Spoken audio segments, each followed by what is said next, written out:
আশ্রয় দেবে। আমি আশা করব যে বাঙালি হিন্দু ভাইরা যারা আছে তারা অন্তত তাদেরকে বলা উচিত এবং বিজেপির নেতৃবৃন্দ বলা উচিত যে এই ব্যাপারে হাফিজ রশিদ চৌধুরী যা বলেছে, আমি চ্যালেঞ্জ করে বলতেছি যে তোমরা ওদের প্রতারণা করতেছো। ওদের যে সমস্যা দিকে না গিয়ে তোমরা রাজনৈতিকভাবে তোমরা তাদের ইস্যুটাকে নিয়ে সেন্টিমেন্টাল হয়ে পোলারাইজেশন করে শুধু ভোটটা আদায়ের জন্য তোমরা করতেছো। আজকে যে রুলটা নিয়ে এসেছে, মাত্র পরশু রুলটা তারা দিয়েছে ইলেকশন সামনে। এই রুলটাতে দিয়েছে, রুলটার মধ্যে কী আছে, যে শিডিউলগুলো আছে ইম্পসিবল, কেউ এটাকে ফুলফিল করতে পারবে না। তার জন্য আমি মনে করি এটা শুধু প্রতারণা। এই জন্য আমি আশা করব।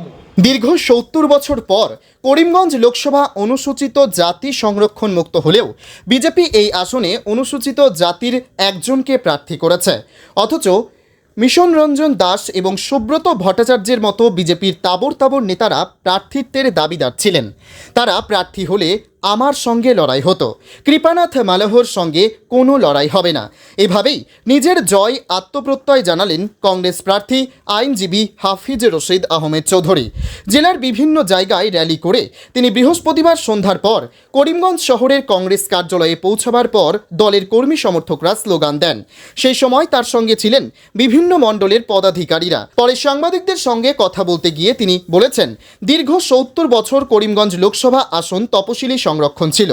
এবার এই আসন সংরক্ষণ মুক্ত হয়ে শিলচর সংরক্ষিত হয়েছে, কিন্তু বিজেপি বরাকের দুটি আসনেই তপশিলি সম্প্রদায় থেকে প্রার্থী দিয়েছে।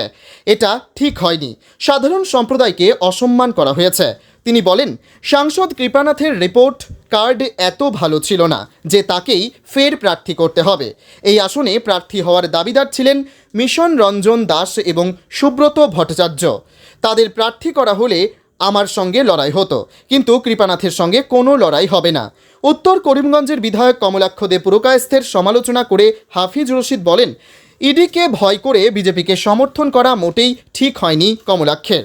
একসময় তার কিছুই ছিল না, কংগ্রেস পরিচয় দিয়েছে, 3 বার বিধায়ক হয়েছেন, সর্বভারতীয় স্তরে একটা পরিচয় ছিল, কিন্তু দলের সঙ্গে প্রতারণা করে লোকসভা নির্বাচনের পূর্বে বিজেপির সঙ্গ দিয়েছেন। এখন কমলাক্ষ কংগ্রেসের সমালোচনা করছেন, এটা জনগণ মেনে নেবেন না। হাফিজ বলেন, অনেক কংগ্রেস নেতাই জেলে গেছেন, কমলাক্ষ জেলে গেলে তার আরও সম্মান বৃদ্ধি পেত। জনগণ নির্বাচনে বিজেপি প্রার্থী কৃপানাথ মালহর সংসদের রিপোর্ট কার্ড এবং আমার কার্যপ্রণালী দেখে ভোট দেবেন। তিনি বিশ্বাস করেন জনগণ কার্যপ্রণালী দেখেই তার সঙ্গে থাকবেন এবং তাকে ভোট দেবেন। সিএএ প্রসঙ্গে তিনি বলেন, বিজেপি প্রতারণা করছে, মূল সমস্যার দিকে না গিয়ে ভোট আদায়ের জন্য রাজনৈতিকভাবে এটা করেছে বিজেপি। এর জবাব ভোটের বাক্সে মিলবে। বলে দুর্বল হয়, উনি বলার দরকারটা কি ছিল? উনি যদি বলে দুর্বল, তার মানে আসে ওনার মনের মধ্যে। দুর্বল যদি হয় তখন মুখে এগুলো আসা কেন? উনি বলার দরকার ছিল না। বারবার তো উনি বলতেছে, 12টা সিট তো উনি নিয়ে করিমগঞ্জ তো অলরেডি উনি দিয়েই দিছে।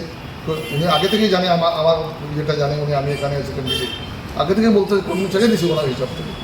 এখন এটা জনগণের ঠিক করবে, দুর্বল ক্যান্ডিডেট সবল ক্যান্ডিডেট। আমি বলি না আমি সবল ক্যান্ডিডেট, আমি এটা বলি যে আমি সত্যিকারে এটা গণতান্ত্রিক প্রক্রিয়ার মধ্যে থাকিয়ে আমি আমার এই ইলেকশনে আমি রাখি, সেটাই আমার সম্ভব।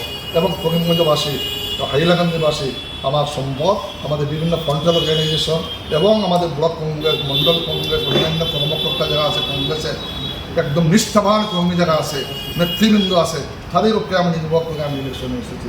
আমি ওদের সঙ্গে আগের থেকে আপনারা দেখলেন এই সিটটা 70টা বৎসর থেকে শিডিউল কাস্ট রিজার্ভ ছিল। আজকে রিজার্ভ হওয়ার পরে একটাকে কাস্ট হিন্দু মানুষ ছিল না, একটা মানুষ তোমার সম্মান দিতে পারলে না।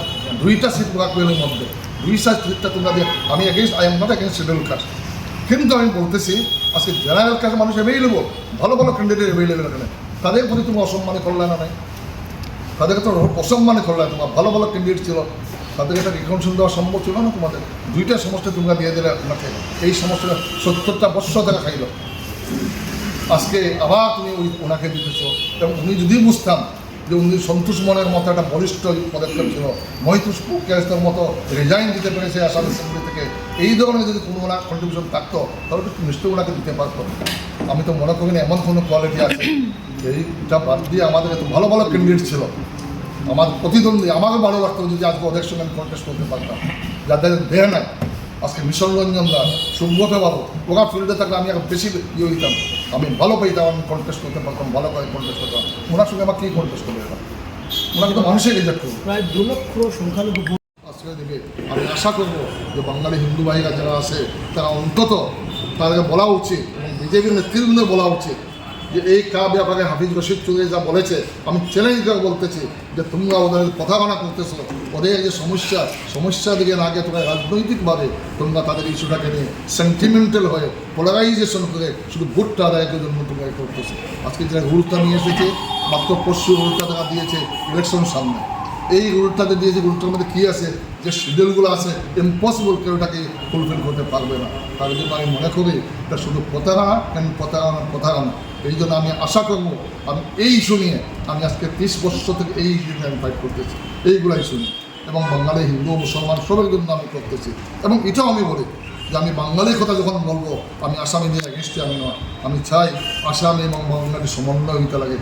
আমার রাইট আছে, বাঙালির যেটা রাইট, এই রাইটটা তুমি মানতে লাগবে, তোমার রাইটটা আমি মানবো। দুটা রাইট কন্ডিশন যখন হয়ে যাবে, ইউনিটি ইন ডাইভার্সিটি হয়ে যাবে। আমাদের আসামের যে বিভিন্নতার মধ্যে একতা যেটা আছে, সেইটাকে আমি চাই বলবৎ করা। এখানে আসামি, বাঙালি, মণিপুরি, টি গার্ডেন সবাইকে নিয়ে আমি কীভাবে চলতে পারি এককভাবে, আমি সেটা নিয়ে আমি কাজ করি। করিমগঞ্জ থেকে জুলি দাসের রিপোর্ট, গণ আওয়াজ।